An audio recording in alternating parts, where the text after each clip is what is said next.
Assalamualaikum warahmatullahi wabarakatuh. Selamat malam teman-teman semua. Terima kasih banyak untuk partisipasi, sudah menerima undangan saya. Dari hati saya yang paling dalam, benar-benar mengucapkan terima kasih untuk teman-teman yang malam hari ini join di Zoom ini. Oke. Kita akan mulai. Mudah-mudahan saya bisa menyelesaikan tugas ini dengan sebaik-baiknya. Mohon doanya dari teman-teman.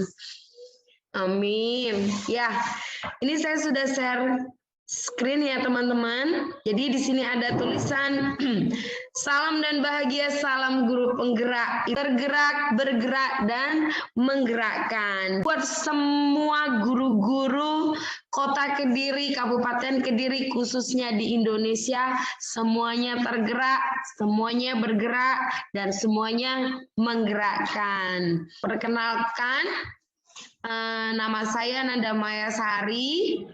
Saat ini saya mengajar di TK Negeri Pembina Kota Kediri, dan kesempatan tahun ini saya bisa menjadi CGP Angkatan 5 Kota Kediri, dan saya akan tunggu teman-teman di Angkatan 7, 8, 9, 10. Ini adalah sesi berbagi aksi nyata modul 1.4. Puji Tuhan, kami sudah mengikuti sejak awal Juni, dan tepatnya akhir Agustus kemarin kami sudah menyelesaikan sampai 1.4, yaitu budaya positif. Jadi sebenarnya ada materi 1.1, 1.2, 1.3, dan ini 1.4. Aksi nyata modul 1.4 itu adalah unggah aksi nyata ya. Ini adalah bukti yang saya bawa ke teman-teman di sini. Jadi saya mengundang jenengan semua, bukan karena penting tugas selesai, tapi memang benar-benar ini adalah tugas yang harus kami selesaikan. Ini isi di LMS bahwa kami harus melakukan kegiatan mandiri dan membuat webinar kecil atau group sharing. Tapi harapannya dari teman-teman yang juga punya pengalaman, kita bisa berbagi di sini ya. Lalu materi apa yang akan saya bagikan? Ini adalah topik modul 1.4, budaya positif. Nah, budaya positif itu ada 6 materi yang akan saya bagikan, yaitu ada di share screen, panjenengan bisa baca. Ada disiplin positif dan nilai-nilai kebajikan, teori motivasi, hukuman dan penghargaan, serta restitusi, keyakinan kelas, kebutuhan dasar manusia dan dunia berkualitas, 5 posisi kontrol, dan segitiga restitusi. Itulah yang akan saya bagikan ke Ibu dan Bapak semua. Lalu kenapa harus berbagi budaya positif? Mengimplementasikan pemahaman saya terkait budaya positif, lalu saya membagikan ke teman-teman rekan sejawat saya sebagai guru penggerak yang menerapkan nilai dan peran guru penggerak itu dalam bentuk kolaborasi. Lalu bersama dengan teman-teman nanti, teman-teman harapannya bisa juga berbagi ke teman-teman yang ada di sekolah untuk berkolaborasi mewujudkan merdeka belajar bagi murid kita di sekolah masing-masing, dengan menerapkan budaya positif sesuai filosofi Ki Hajar Dewantara. Nanti bersama dengan rekan sejawat di sekolah, bersama-sama menerapkan visi sekolah. Otomatis visi sekolah sudah Bapak Ibu buatkan.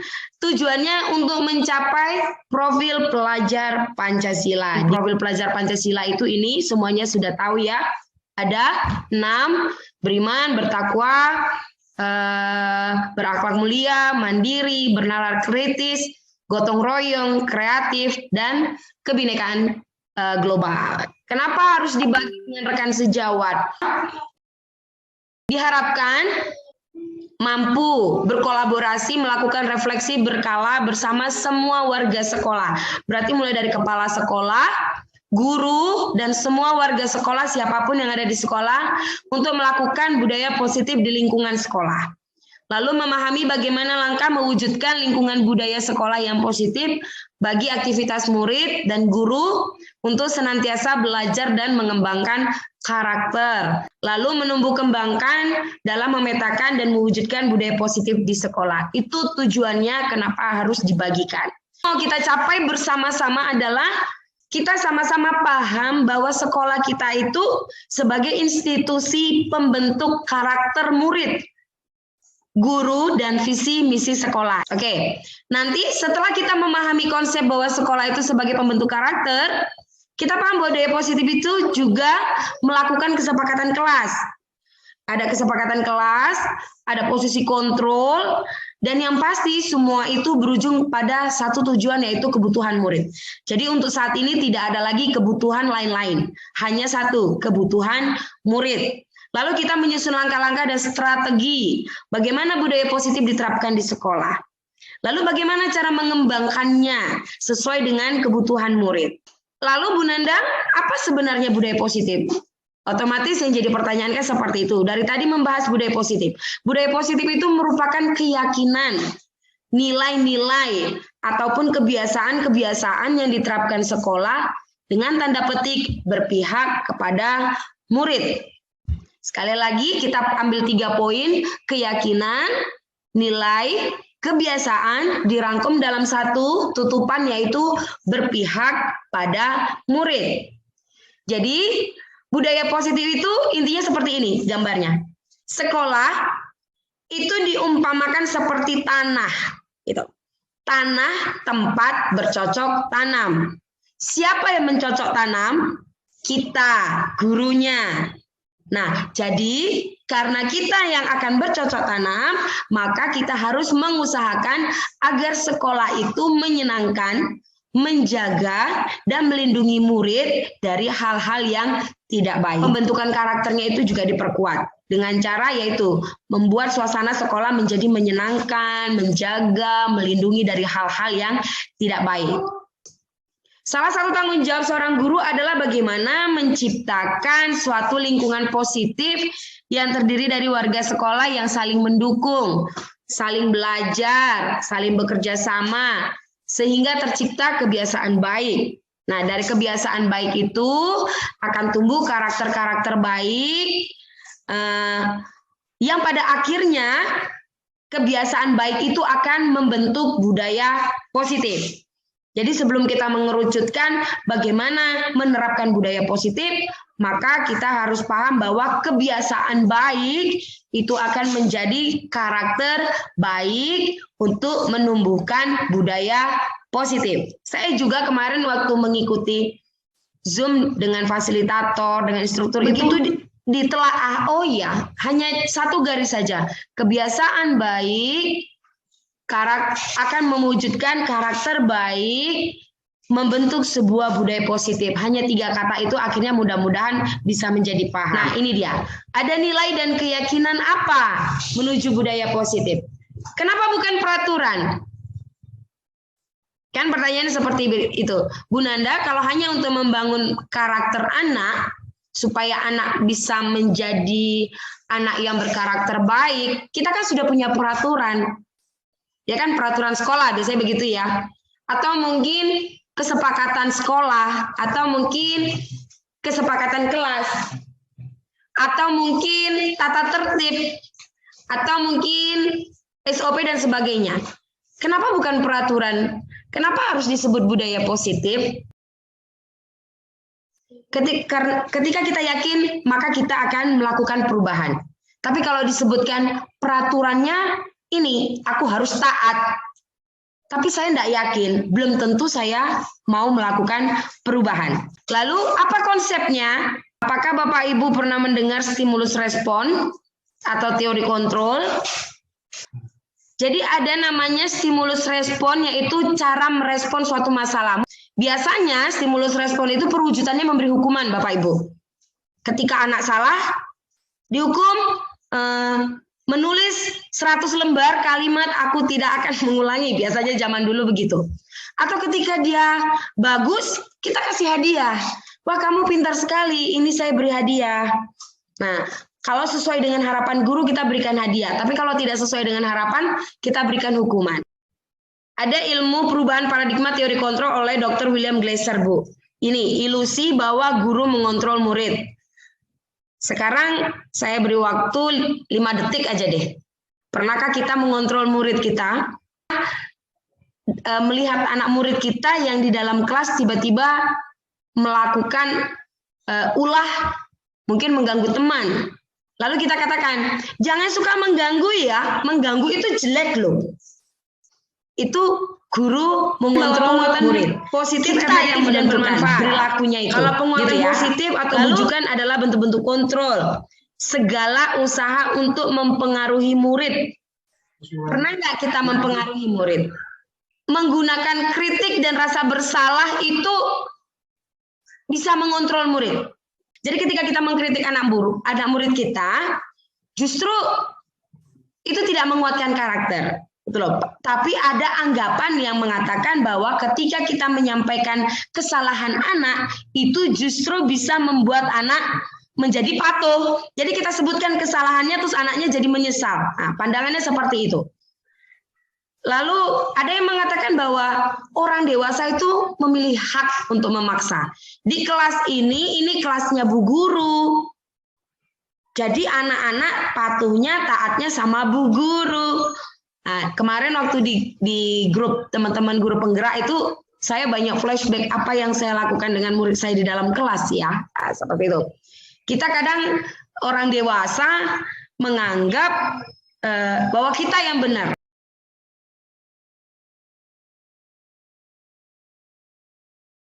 Apa yang menjadi kebutuhan dasar manusia, Bu Nanda, supaya kita bisa memahami kebutuhan positif anak-anak? Di sini ada 5 kebutuhan dasar. Nanti kalau Bapak Ibu ingin, saya punya PDF-nya, saya bisa bagi nanti. Jadi bagaimana anak-anak itu bertahan hidup, bagaimana anak itu membutuhkan cinta dan kasih sayang, bagaimana anak-anak itu membutuhkan penguasaan, pengakuan, lalu bagaimana anak-anak butuh kebebasan, dan bagaimana anak membutuhkan kesenangan. Yang dipegang tuh ini, 5 kebutuhan dasar manusia. Nah, ketika kelima kebutuhan dasar terpenuhi secara memadai, maka murid akan tumbuh dengan seimbang dan bahagia. Ini sudah saya tulis menjadi motif dari tindakan manusia baik murid maupun guru. Salah satu upaya yang dilakukan guru untuk membangun budaya sekolah yang positif dengan lingkungan yang aman, mendukung murid, menjadi pribadi yang berdaya, seimbang dan bahagia dengan memahami kebutuhan dasar yang mendasari perilaku murid. Itu saja. Jadi memang harus dihafal. Saya juga berjuang untuk menghafalnya. Ini ada penjelasannya, tidak perlu saya bacakan. Oke, sekarang kita coba percobaan ya Bapak Ibu. Apakah di samping Bapak Ibu ada orang? Kalau tidak ada orang tidak apa-apa. Dibayangkan saja. Nih kan. Jadi kita bayangkan di depan kita ada teman kita ya. Kita bayangkan di dalam tangan kita ini ada sesuatu yang sangat berharga. Apakah itu uang, atau mungkin kunci mobil, kunci rumah dan sebagainya. Yang penting itu adalah sesuatu yang yang berharga. Anda akan menyimpan yang berharga dalam kepalan tangan ini dan menjaga benda itu sekuat tenaga karena dianggap penting ya. Nah, lalu bayangkan ada orang di depan kita membujuk kita untuk membuka kepalan tangan itu dan memintanya. 5 detik saja, bayangkan ada orang yang meminta buka kepalan tanganmu dan aku minta yang ada di dalamnya. Nah, sekarang saya tanya, apakah Bapak Ibu akan memberikannya?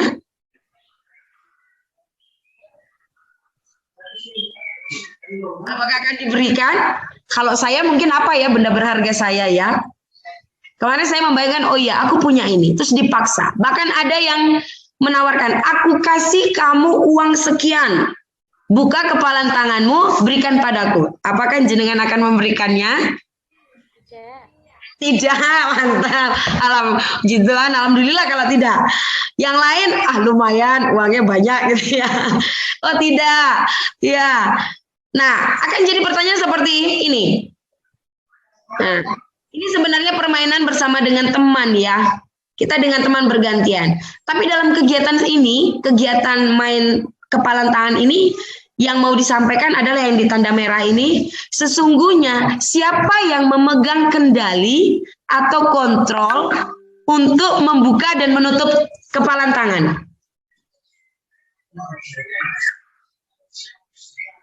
Kira-kira siapa? Ya diri kita sendiri. Ya, seperti itu juga dengan anak-anak kita di sekolah. Ya, seperti itu juga menunjukkan bahwa kontrol itu dilakukan oleh diri kita sendiri. Karena contohnya tadi ini buka tutup tangan, maka saya tulis mau membuka atau menutup. Kalau guru sudah memahami apa yang menjadi kebutuhan dasar setiap anak didik, maka selanjutnya adalah menerapkan disiplin positif. Oke Bu Nanda, apa hubungannya kepalan tangan mengontrol diri sendiri dengan disiplin positif dan nilai kebajikan? Kalau zaman dulu disiplin itu pasti dibilang tata tertib, teratur, patuh pada peraturan. Itu sebenarnya sangat berbeda dari disiplin positif yang diinginkan oleh Bapak Ki Hajar Dewantara, di mana beliau menyatakan bahwa di mana ada kemerdekaan, disitulah harus ada disiplin kuat. Sesungguhnya disiplin itu bersifat self-disiplin, yaitu keluar dari diri kita sendiri. Oke, lalu apa kata definisi merdeka Bu Nanda dari Ki Hajar Dewantara? Bahwa merdeka itu artinya tidak terlepas dari perintah, akan tetapi juga cakap untuk memerintah diri sendiri. Ini saya sudah buat tanda merah. Memang agak banyak, saya paham, karena saya juga kemarin belajar ini agak-agak gimana gitu ya, banyak banget. Tapi pelan-pelan, oh ternyata disiplin itu belajar. Disiplin itu bukan kalau nggak dilakukan dihukum. Kalau kamu nggak disiplin, kamu nggak pinter. Ternyata bukan seperti itu. Oh ternyata disiplin itu motivasi dari dalam diri, intrinsik, dari dalam diri saya yang keluar. Atau, oh ternyata disiplin itu bisa membuat kita menggali potensi, menuju kepada tujuan. Atau disiplin itu membawa kita kepada tanggung jawab dari nilai-nilai kebajikan. Kalau zaman dulu kan, disiplin pokoknya tata tertib. Ditulis gede-gede di kelas, dibingkai gede, tata tertib. Kalau ada yang tidak menuruti berarti tidak disiplin. Tapi dengan adanya filosofi Bapak Ki Hajar Dewantara ini, dan juga sejalan dengan Diana Goshen ini, ada di bukunya Restructuring School Disiplin ini, diperluas bahwa disiplin itu adalah belajar, motivasi intrinsik dari dalam diri, disiplin itu menggali potensi untuk tujuan, dan disiplin itu tanggung jawab terhadap apa yang dilakukan yang mendasari tindakan pada nilai kebajikan. Lalu ini ada nilai-nilai kebajikan universal, tapi tujuannya seperti yang kita ketahui bersama adalah profil pelajar Pancasila. Saya bacakan bahwa nilai-nilai kebajikan itu lepas dari suku bangsa, lepas dari agama, lepas dari bahasa, terus nilai-nilai itu sikap dan perilaku kita yang menjadi pondasi. Lalu nilai kebajikan itu sifat positif manusia. Lalu ada motivasi dari dalam yang terbangun. Ada 3 hal yang menjadi alasan motivasi manusia melakukan sesuatu. Ketika murid kita melakukan kesalahan, ketika murid kita melakukan sesuatu yang tidak sesuai dengan harapan kita, pernahkah kita menghukum mereka? Pernahkah kita menyalahkan mereka? Nah, jadi menurut Diana Goshen itu ada 3 hal yang menjadi alasan kenapa manusia melakukan sesuatu. Yang pertama, tentu saja untuk menghindari ketidaknyamanan, hukuman, atau untuk mendapatkan imbalan, penghargaan, Atau memang menjadi orang yang diinginkan? Saya datang sekolah tepat waktu karena saya nggak mau dihukum sama bu guru.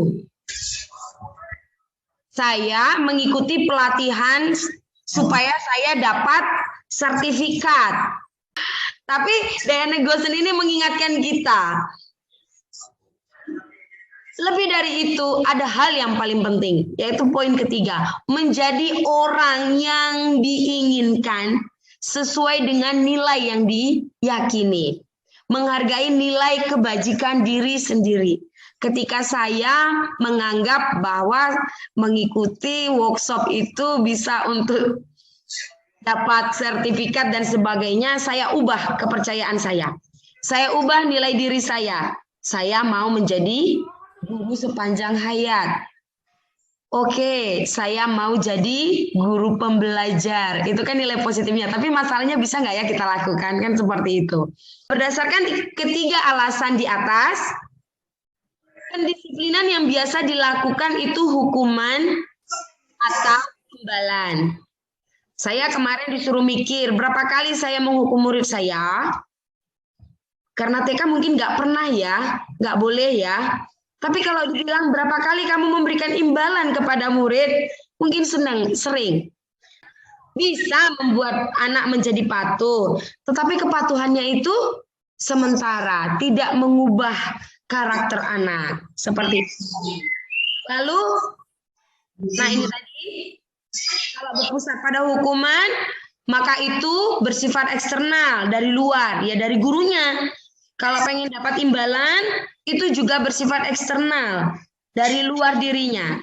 Tetapi ketika menghargai dirinya sendiri, maka itu bersifat internal atau dari dalam dirinya. Itulah yang kita perjuangkan.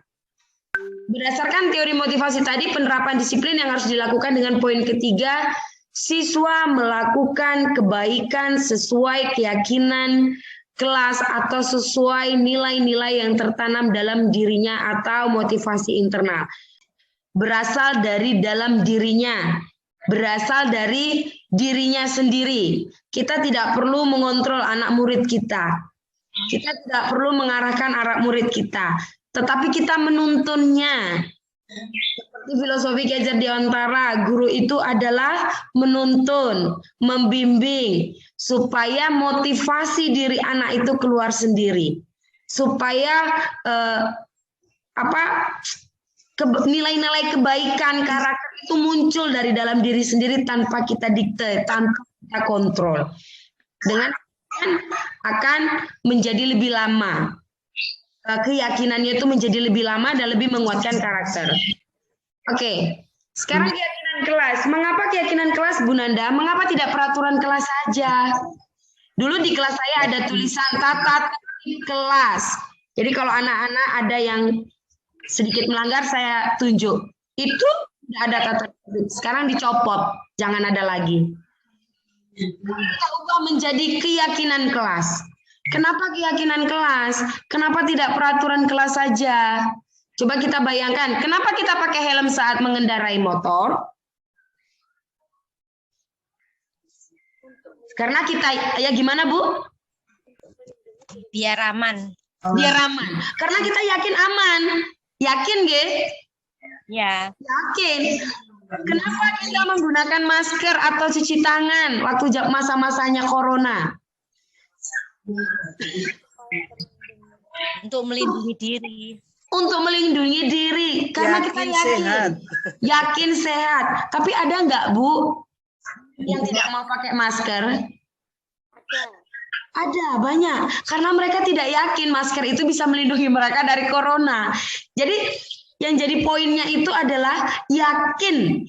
Kalau sudah yakin, maka otomatis kita akan bergerak. Mendisiplinkan anak murid kita tidak perlu dengan gini-gini ya. Buat mereka yakin aja bahwa itu baik untuk mereka. Buat saja. Nah ini dia ada pembentukan keyakinan sekolah atau kelas. Dia bersifat abstrak ya Bu. Lebih rinci, konkret. Nanti saya kasih contohnya. Lalu keyakinan kelas itu pernyataannya universal. dia universal, dibuatnya itu dalam bentuk yang positif. Kalau keyakinan kelas itu jangan terlalu banyak, jadi mudah diingat sama anak-anak. Lalu keyakinan kelas itu dapat diterapkan di lingkungan kita, jadi tidak mengandai-andai, gitu loh. Andai, jangan seperti itu. Lalu keyakinan kelas itu ikut berkontribusi dalam pembuatan maaf, saya terbalik baca. Semua warga kelas, berarti murid dan guru ikut membuat. Jadi anak-anak itu ikut berpendapat ketika kita membuat keyakinan kelas. Biasanya kita buat peraturan kelas itu kan pada saat anak-anak datang masuk tahun ajaran baru, peraturan kelas sudah ada terpampang begitu ya. Tapi kalau keyakinan kelas tidak. Keyakinan kelas kita buat bersama dengan anak-anak. Dan kita bersedia untuk meninjau keyakinan kelas itu setiap saat. Seperti ini. Ini ada contoh keyakinan kelas. Tapi ini kelas 1, kelas 5, kelas 7. Ini keyakinan kelas saya kemarin. Ini sebenarnya penuh, Bu, tapi karena anak murid saya sangat kreatif, sangat pintar, itu gambar-gambar mangganya diambil diteteli lagi. Seperti itu. Jadi ini adalah keyakinan kelas yang kami buat bersama-sama. Bahwa kami di dalam kelas itu saling sayang. Bahwa kami di dalam kelas itu saling menolong. Kami di dalam kelas itu suka berbagi. Jadi tidak ada kalimat siswa wajib datang tepat waktu. Siswa mau berbagi dengan murid dan bla. Biasanya kan seperti itu. Bikinnya universal aja, merangkup anak-anak. Karena saya guru kelas TK, maka saya gunakan hiasan seperti ini. Kalau SD, SMP, SMA itu biasanya bikin peta ya, peta konsep gitu, bagus ditempel di tembok-tembok. Lalu keinginan untuk melaksanakan keyakinan. Kalau saya sudah yakin, lalu gimana cara melaksanakannya? Cara melaksanakan restitusi itu adalah menciptakan kondisi bagi murid untuk memperbaiki kesalahan mereka. Sehingga mereka bisa kembali pada kelompok mereka dengan karakter yang lebih kuat. Jadi restitusi itu penting bagi guru agar guru memposisikan diri saat berhadapan dengan murid itu, kita itu guru seperti apa sih? Ketika anak-anak kita melakukan kesalahan, buatlah anak itu belajar dari kesalahannya. Lalu restitusi itu memperbaiki hubungan. Restitusi itu tawaran, Bu. Jangan paksa anak-anak. Restitusi itu menuntun dari dalam diri. Lalu restitusi itu yang mendasari tindakan. Restitusi itu cara yang paling baik. Restitusi itu fokus pada karakter dan bukan tindakan. Restitusi fokus pada solusi. Dan dia mengembalikan murid untuk kelompoknya. Ada 5 posisi kontrol, mari sama-sama kita baca, kita ada di 5 posisi kontrol yang dikembangkan oleh Diane Gosen. Ada 5, Bu, posisi penghukum, pembuat merasa bersalah. Ini dulu yang 2. Monggo dibaca, saya bacakan ya. Posisi penghukum itu biasanya menggunakan hukuman fisik atau verbal. Kata-kata yang sering keluar itu ini.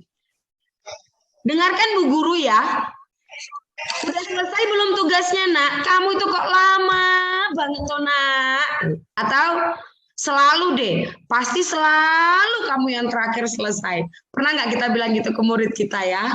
Kalau TK mungkin jarang ya, tapi di sini ada tante saya ini yang SMP. Biasanya kan anak-anak gede-gede itu kan lebih ini ya. Kalau TK mungkin enggak ya. Patuhi Bu Guru, akan biasanya begitu. Itu sifatnya menghukum, dia kenanya ke fisik. Nah, biasanya itu dia itu apa ya? Menekan ya, posisi menekan anak. Pernah nggak kita lihat wajah anak kita ketika kita katakan, kok lama sih, Nak? Itu wajahnya berubah. Saya ketika tahu posisi kontrolnya jadi sedih. Aduh, dosa apa yang sudah saya lakukan pada murid saya gitu ya. Lalu posisi pembuat merasa bersalah. Nah, jadi posisi pembuat merasa bersalah itu pokoknya anaknya itu hancur lebur hatinya, disalah-salahin. Dia menjadi tidak nyaman, dia menjadi bersalah. Itu posisi kontrol yang kedua. Lalu posisi teman. Nah, ini harus saya akui, saya berada di posisi ini. Karena saya guru TK, saya sukanya guyon. Jadi sama anak-anak murid itu saya merasa dekat, tapi ternyata juga kurang baik. Ada hal negatif dari posisi teman. Saya paling suka bilang sama murid saya begini, ayo mainannya dibereskan. Ketika anak-anak tidak mau membereskan mainan, ya sudah, biar cepat selesai, wes gak apa-apa, biar bu guru aja yang bereskan. Menganggap sebagai teman. Saya pikir itu benar. Ternyata itu juga ada nilai negatifnya. Nih, kalau saya di TK itu sukanya jadi teman, dipangku-pangku, disayang-sayang gitu. Kalau SD SMP mungkin udah jarang ya. Tapi kalau SD kelas kecil masih bisa ya Bu Ulfa ya. Kalau kelas 1, kelas 2 masih mau dipangku anaknya, di teman. Saya pikir itu benar, ternyata kemarin diberitahu bahwa ada juga nilai negatifnya, di mana guru tersebut tidak membantu, anaknya bisa kecewa. Jadi ketika anak sudah merasa dekat dengan kita, tapi tiba-tiba kita tidak bisa membantu mereka, mereka akan kecewa. Itu yang posisi teman. Lalu pemantau, monitor. Nih, mengawasi. Jadi kita itu jadi guru mengawasi perilaku orang-orang sekitar kita, mengawasi perilaku anak-anak kita. Terus biasanya kalimat pertanyaannya gini, peraturannya apa? Apa yang kamu lakukan?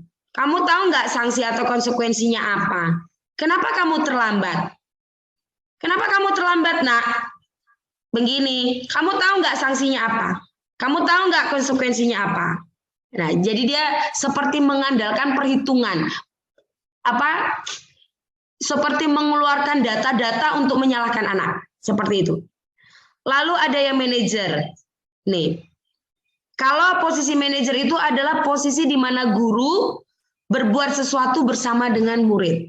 Mempersilahkan murid mempertanggungjawabkan perilakunya. Mendukung murid agar dapat menemukan solusi atas permasalahannya sendiri. Lalu manajer itu memiliki keterampilan teman dan juga pemantau. Jadi satu. Jadi kita tidak aja sebagai teman saja, kita tidak sebagai pemantau saja, tetapi kita gabungan keduanya. Dan kalimat yang keluar biasanya begini. Apa kamu yakin dengan kesepakatan kita? Kamu sudah yakin belum dengan keyakinan kelas kita? Atau ketika anak-anak berkelahi dengan temannya di dalam kelas, kita tanya, kita sudah buat keyakinan kelas, saling menyayangi. Kamu yakin nggak bahwa kita saling menyayangi di dalam kelas? Jadi dia lebih kepada mengejar, mempersilahkan muridnya untuk masuk ke dalam hati. Jangan kita yang memberikan jawaban. Seperti itu. Nah, lalu gimana cara melaksanakannya, Bu Nanda? Kemarin saya ketika mendapatkan tugas ini juga bingung sekali gimana ya cara memulainya. Karena sesuatu yang sudah terbiasa dilakukan harus mengikuti sesuatu yang baru, ya memang harus belajar, intinya harus belajar. Bagaimana kita melaksanakannya? Diane Gosen memberikan kita ini, segitiga restitusi. Kalau dibaca sepertinya ribet, tapi kalau dijalanin, saya melaksanakan dengan murid saya tidak lebih dari 5 menit. Jadi ada 3. Yang pertama menstabilkan identitas, lalu melakukan validasi tindakan yang salah, dan menanyakan keyakinan. Kalau secara teori mungkin Ibu bingung sama kayak saya, tapi kalau dipraktekkan bisa. Ini sudah mau selesai, nanti habis ini saya tunjukkan video ketika saya melakukan segitiga restitusi ini. Ini. Menstabilkan identitas itu bertujuan untuk mengubah identitas anak dari orang yang gagal karena melakukan kesalahan menjadi orang yang sukses. Ada kalimatnya. Buat salah itu enggak apa-apa, nak. Semua manusia kan memang enggak sempurna. Bu guru juga pernah bikin salah, tapi ayo kita selesaikan sama-sama. Nah, biasanya seperti itu. Atau Ibu guru pengen tahu siapa yang salah, misalnya ketika terjadi pertengkaran atau terjadi pelanggaran. Ibu guru ingin tahu sebenarnya siapa yang salah. Lalu anaknya memberikan jawaban, kita hargai jawabannya, seperti itu. Jadi biarkan anak-anak itu menstabilkan dirinya dulu lah. Jangan langsung disalahkan. Kok berantem begini-begini? Nah, seperti itu. Lalu validasi tindakan yang salah. Validasi tindakan yang salah itu semua tindakan manusia, baik buruk, baik yang baik, pasti memiliki tujuan untuk memenuhi kebutuhan dasarnya. Pertanyaannya biasanya keluarnya begini dari mulut gurunya. Padahal kamu bisa melakukan yang lebih buruk dari ini ya. Kamu pasti punya alasan kenapa melakukan hal ini. Kamu itu harus bangga loh nak sama diri kamu sendiri. Jadi kita membangkitkan, mempertahankan. Kamu boleh mempertahankan sikap itu, tapi kamu harus menambahkan sikap yang baru. Ketika ada kalimat, kamu menambahkan sikap yang baru, disitulah gurunya mulai masuk. Lalu yang terakhir, menanyakan keyakinan. Karena itulah kenapa keyakinan kelas itu sangat penting. Karena keyakinan itu menjadi identitas sukses setelah tercapai. Yang langkah 1, lalu tingkah laku, setelah divalidasi yang langkah 2, maka anak akan siap untuk dihubungkan dengan nilai-nilai yang dia percaya. Misalnya, apa yang kita percaya sebagai kelas atau keluarga. Misalnya tadi saya di kelas saya percaya pada keyakinan bahwa kita saling menyayangi. Ternyata ketika anak itu berantem, saya tanyakan, kamu percaya enggak bahwa kita saling menyayangi? Itu akan lebih mengena kepada hati anak-anak. Nah, jadi intinya budaya positif itu tadi seperti yang sudah saya jelaskan, ya mungkin kalau satu kali begini mungkin masih butuh proses, karena saya juga masih belajar dengan teman-teman, mendapatkan tugas aksi nyata untuk berbagi ini sebenarnya juga agak deg-degan, tapi dengan keberanian penuh, semoga bisa bermanfaat untuk kita. Paling tidak memberikan gambaran bahwa saat ini kita sudah merujuk kepada budaya positif sekolah. Tidak hanya sekedar tata tertib, tidak hanya sekedar peraturan. Nah, biasanya kan seperti itu. Itu sudah diubah semuanya. Oke, saya akan coba share aksi nyata saya, Bu. Nanti setelah ini monggo kalau ada yang mau memperbaiki, kembali lagi seperti yang saya sampaikan di depan tadi, ini saya bukan memberikan materi itu 9 narasumber, enggak. Ini memang aksi berbagi, belajar bersama. Kalau menurut Bapak Ibu, saya ada kekurangan, saya dengan senang hati menerima karena inilah memang prosesnya. Sebentar saya akan share dulu. Jadi ini kemarin ada bukan masalah, ada murid saya yang melakukan pelanggaran. Lalu saya coba melaksanakan segitiga restitusi ini. Dan saya sangat bersyukur walaupun belum terlalu signifikan, cukup ada perubahan pada anak, karena saya juga masih belajar.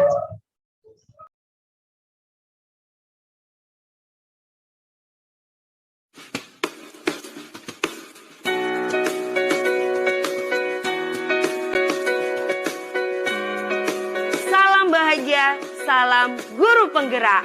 Assalamualaikum warahmatullahi wabarakatuh. Salam sejahtera bagi kita semua, Bapak Ibu guru pendidik bangsa. Izinkan saya kali ini untuk memaparkan demonstrasi kontekstual dari modul 1.4 Budaya Positif Pendidikan Guru Penggerak Angkatan 5. Pada tahap demonstrasi kontekstual kali ini, saya akan melaksanakan praktik segitiga restitusi pada siswa terhadap 2 kasus mengenai murid yang melanggar peraturan di sekolah.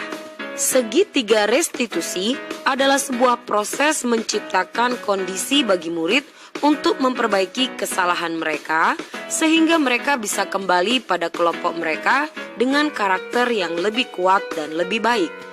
Restitusi bukan untuk menebus kesalahan, namun sebuah tawaran dan bukan merupakan paksaan.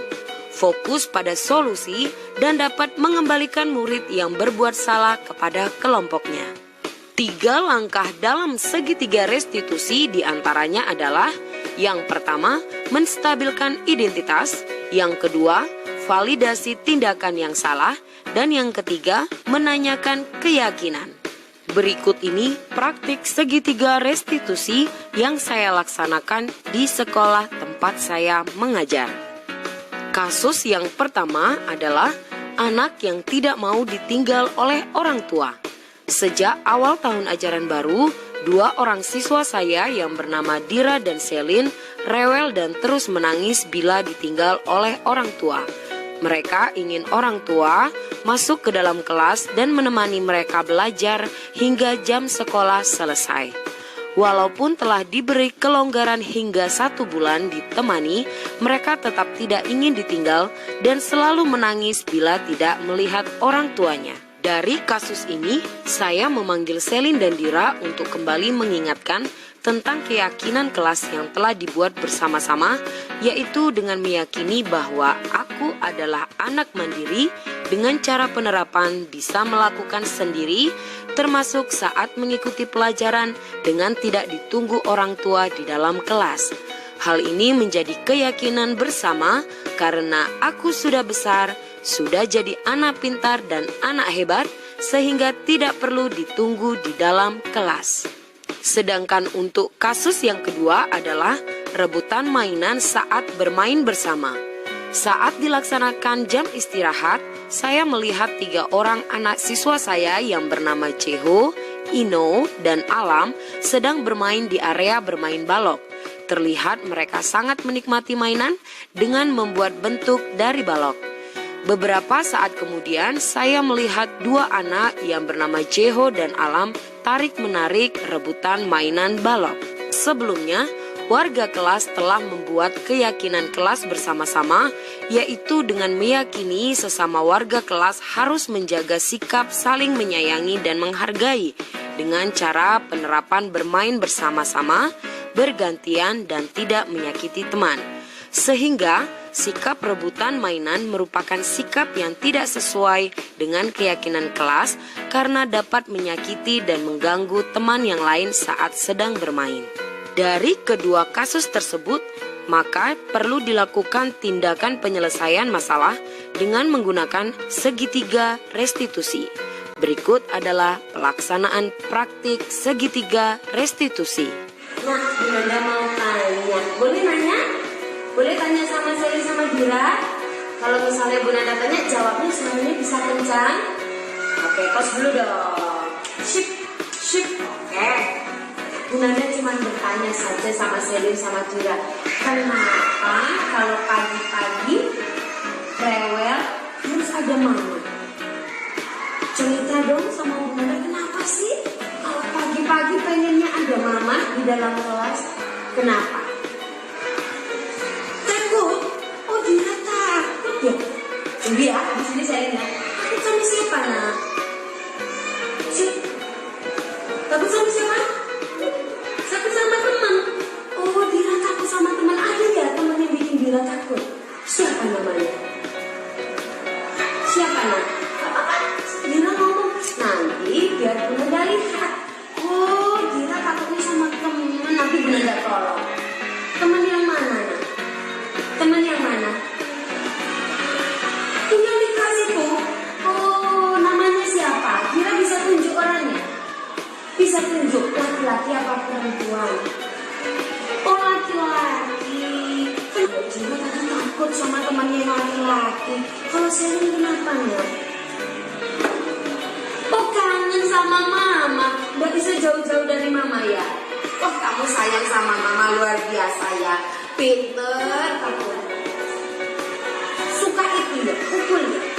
Pernah pukul Dira? Oh, pernah pukul Dira? Hah?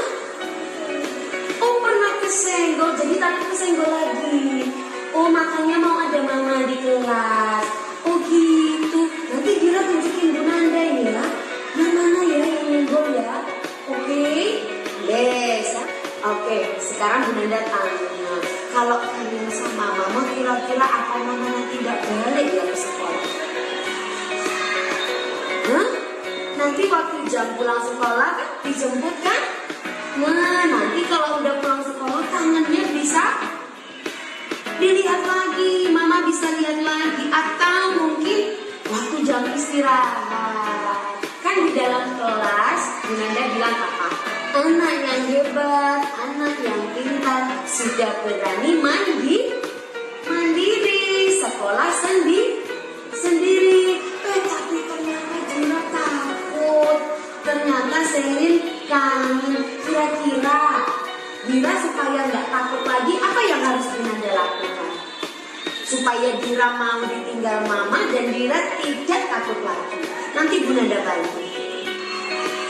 Jadi mama nanti nunggunya di sepilot, tidak di depan kelas. Jadi Dira tidak takut lagi. Dira udah berani karena Gunanda udah tolong.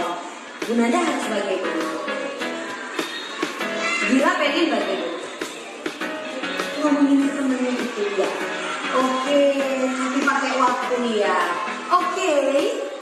Tapi Dira sama Selin tahu ya, kesepakatan kelas kita, mama tidak boleh di dalam kelas, kan sudah anak mandiri. Tapi Dira masih takut Gunanda. Tidak apa-apa, belajar pelan-pelan. Pelan-pelan nanti mamanya mundur-mundur dikit. Dari dalam kelas nanti mundur ke depan pintu. Mundur lagi sampai nanti Mbak Dira tambah kuat, gak takut lagi ya. Kan Mbak Dira pintar. Nanti Gunanda tahu kalau takut sama teman. Nanti Dira tunjuk temennya yang mana yang pernah nyenggol ya. Oke ya. Tos dulu dong. Nah kalau Selin kan kangen sama mama. Gunanda, Selin kangen sama mama, pengen lihat mama terus loh. Nanti kalau Mbak Selinnya nggak mau masuk ke kelas, nanti mama sedih. Ya toh? Tapi Selin kangen loh Gunanda sama mama. Mama juga aslinya yo kangen sama Selin, pengen terus-terusan sama Selin. Tetapi Selin harus belajar di sekolah biar apa? Biar pintar. Mbak Dira kalau berani di sekolah biar apa sayang? Biar pintar. Kalau Dira pintar, Dira jadi anak pemberani. Selin juga begitu. Wah, mama ibu mesti sewenang. Pengen gak bikin ibu seneng? Sama Dira belajar. Tapi janji pelan-pelan belajar sendiri. Oke? Besok boleh, lusa 2 hari lagi boleh ada mama. Tapi janji, aku harus jadi anak yang pemberani. Nanti kalau ada bu apa-apa ngomong sama bu gurunya. Karena apa? Kenapa Selin? Karena sudah jadi anak yang pintar. Dira jadi anak pintar apa enggak? Coba bilang dulu, aku anak pintar. Wush, jadi pelan-pelan. Tapi kapan? Yuk kita buat kesepakatan kapan mau ditinggal mama. 2 hari lagi? 3 hari lagi? Atau kita coba hari Senin ya? Jadi besok, Kamis, Jumat boleh ada mama. Tapi nanti waktu Senin kita coba sendiri ya. Janji? Tos dulu. Nah, tos dulu dong. 1, 2, 3. Iya, bareng-bareng dong, bareng-bareng. 1, 2, 3. Iya, tos dulu. Aku anak pinter, anak pemberani. Oke? Jehu, Alan. Tahu nggak kenapa Gunanda panggil kemari? Mau tanya. Oh, mau ditanya. Tahu ya Gunanda mau ngobrol ya? Iya Mas Dino ya? Mas Dino ngerti ya? Oke, kira-kira tadi Gunanda lihat anak-anak sedang bermain. Main apa tadi nak? Main balon. Balon? Di pojok? Balok. Oh main balon. Terus tadi kok ada yang rebutan mainan sampai berantem ya? Siapa ya tadi yang berantem ya? Dia sama Alan? Tapi. Siapa tadi Lang yang mengganggu nak? Dia nggak tahu. Berebut. Apa yang direbut? Balonnya. Baloknya. Oh tadi Alan mainan terus sama Jeho. Baloknya direbut. Oh Jeho tadi mengganggunya kenapa? Pengen apa? Oh Jeho mau minta baloknya pengen main potong-potongan. Iya, potong-potongan daging. Oh begitu. Dan Gunanda mau ingatkan untuk Alam, untuk Jeho, untuk Inung. Di dalam kelas kita sudah punya keyakinan kelas. Ya, nah keyakinan kelas itu sudah buat bersama-sama, termasuk saat sedang bermain. Apa tadi kesepakatan kita kalau sedang bermain? Main bersama, terus apa lagi Nak? Tidak boleh rebutan, sayang teman. Apa lagi Nak? Berteman baik, tidak boleh rebutan, menyayang teman, dan tidak boleh mengganggu ya. Mainnya bersama-sama. Nah, hari ini Jeho tadi sempat mengganggu alam rebutan ya. Nah, kan Jeho udah tahu tidak kalau perbuatan Jeho tadi tidak benar ya. Kira-kira apa yang akan Jeho lakukan? Oh, minta maaf. Pintar sekali anak Bunda. Oke, minta maaf. Kalau mau memaafkan, mau setelah ini bisa bermain lebih baik. Nah, Inung juga kalau lihat temannya sedang berantem bisa apa? Bisa mengingatkan teman. Janji ya, setelah ini kita mainnya sama-sama ya. Oke, tos dulu. 3. Demikianlah pelaksanaan praktik. Ya, jadi itu aksi nyata. Mungkin karena di kelas TK ya bahasanya seperti itu. Ini teman-teman saya banyak yang TK. Kalau di SMP, SD pasti dia punya tahap. Tapi pada intinya adalah kalau saya menjelaskan tadi lewat PPT secara teori aja mungkin tidak terbayangkan. Tapi ketika di aksi nyata yang mau saya sampaikan, mengatasi kesalahan anak, mengatasi kekeliruan anak cukup dilakukan menjadi posisi seperti anak. Jadi ketika dia melakukan kesalahan A, kita berada pada posisi kesalahan A itu. Jadi mengejar anak-anak untuk menyampaikan apa yang keluar dari dalam dirinya. Karena kebiasaan kita biasanya ketika anak-anak melakukan kesalahan kan langsung tembak jedor. Kan seperti itu ya. Nah, kembali lagi kepada pembahasan tadi bahwa segitiga restitusi itu inti dari pembahasan kita budaya positif itu adalah bagaimana menanamkan lingkungan yang positif dengan berbagai teori tadi, mulai dari bersikap kontrol, bagaimana kita mengajarkan kepada anak bagaimana anak-anak mampu untuk mengontrol dirinya, lalu bagaimana anak-anak mewujudkan motivasinya keluar dari dalam dirinya. Kuncinya itu dari berhalaman-halaman modul, kuncinya itu. Lalu yang berikutnya bagaimana kita bisa melakukan pemecahan setiap permasalahan dengan segitiga restitusi, mengidentifikasi dulu, lalu kita validasi, lalu intinya kita kejar kepada keyakinan. Seperti itu aja. Jadi ketika anak-anak diingatkan, oh iya ya kemarin aku udah membuat keyakinan sama Bu Guru, aku udah yakin kalau aku harus belajar, mudah-mudahan anak-anak akan lebih dekat. Saya sayangnya belum sempat mendokumentasikan kedua anak perempuan saya tadi, Selin dan Dira. Tapi di sini ada teman saya, Bu Karin, yang menjadi saksi hidup. Sekarang mereka sama sekali tidak ditunggui oleh orang tua. Jadi ketika memang pertanyaan, ini kan karena di kamera tadi ya, tapi kalau di lapangan ketika saya tanya jawab dengan mereka itu melakukan segitiga restitusi itu sama sekali tidak terdengar suaranya. Karena apa? Penanaman menumbuhkan keyakinan itu dia bingung. Aku benar-benar yakin nggak ya aku ini anak mandiri? Aku ini beneran yakin, jadi itu memang mengombang-ambing hatinya sampai 2-3 hari dan sekarang sudah genap hampir 1 bulan mungkin ya Bu Karin, mereka sudah tidak pernah ditunggu sama sekali. Dan itu ya puji Tuhan lah. Lalu kalau untuk anak yang rebutan mainan, itu setiap hari lumrah terjadi di kelas saya. Bahkan ketiga anak itu terus mengulangi. Mereka terus mengulangi seperti itu, rebutan mainan. Tetapi seberapa sering mereka melakukan pengulangan-pengulangan kesalahan, berantem, rebutan mainan, rebutan ini. Sebegitu seringnya juga saya tetap mengingatkan, Ingat nggak kalian dengan keyakinan kelas? Belajar berusaha untuk tidak mengontrol anak-anak atas kemauan saya sebagai guru. Tapi bagaimana anak-anak bisa mengontrol diri mereka sendiri. Ya, malam ini sebenarnya itulah yang ingin saya sampaikan, Ibu. Memang waktunya sangat singkat. Kalau di modul 1.3 itu ada komunitas praktis belajar bersama. Kita bisa belajar terus.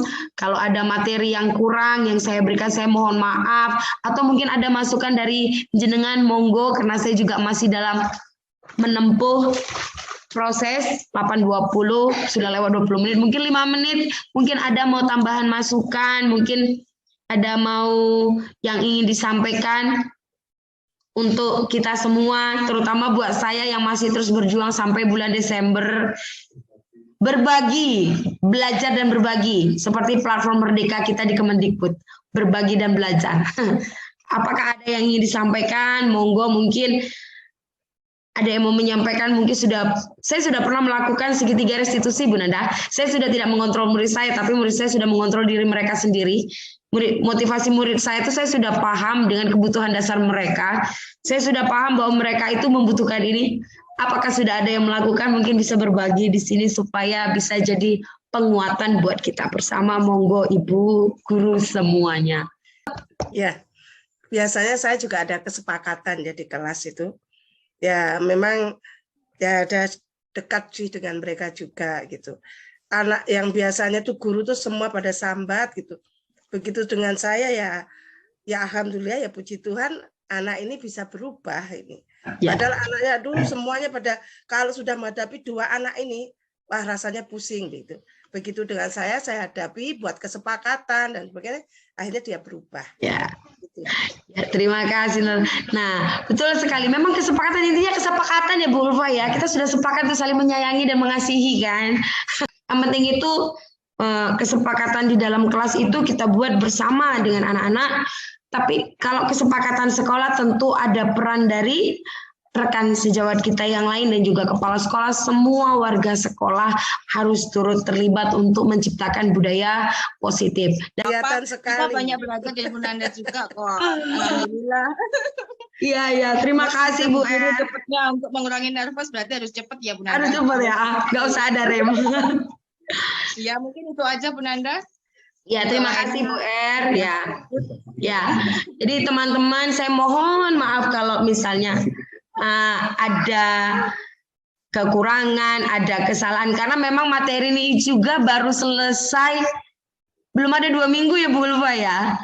Materi 1.4 ini belum ada selesai, jadi memang secepat kilat kita memberikan pemahaman, secepat kilat ya masih tetap harus belajar. Dan saya ucapkan sekali lagi terima kasih banyak, semoga, saya minta maaf kalau ada kekurangannya. Terus apalagi saya tunggu teman-teman dari TK sampai SMP, ini teman saya semua di angkatan 7, 8, 9, 10 ya. Saya menunggu diundang untuk menjadi salah satu bagian di tugas aksi nyata modul 1.4 oleh teman-teman saya yang ada di sini bersama saya, membantu saya menyelesaikan tugas ini. Ditunggu ya Bu Er, ada Bu Dwi, ada siapa lagi, Bu Yeni, ada Bu siapa ini, semuanya saya ucapkan dari hati saya yang paling dalam terima kasih. Tidak bisa balas satu persatu, mohon maaf kalau ada kekurangan. Kita foto dulu, buka dulu kameranya Bu. Sama-sama. 3. Oke. Terima kasih banyak. Mohon maaf sudah menghabiskan waktunya hampir 1,5 jam. Oke, monggo saya akhiri. Saya beri salam. Wassalamualaikum warahmatullahi wabarakatuh. Selamat malam teman-teman. Dari hati yang paling dalam, terima kasih banyak buat semua.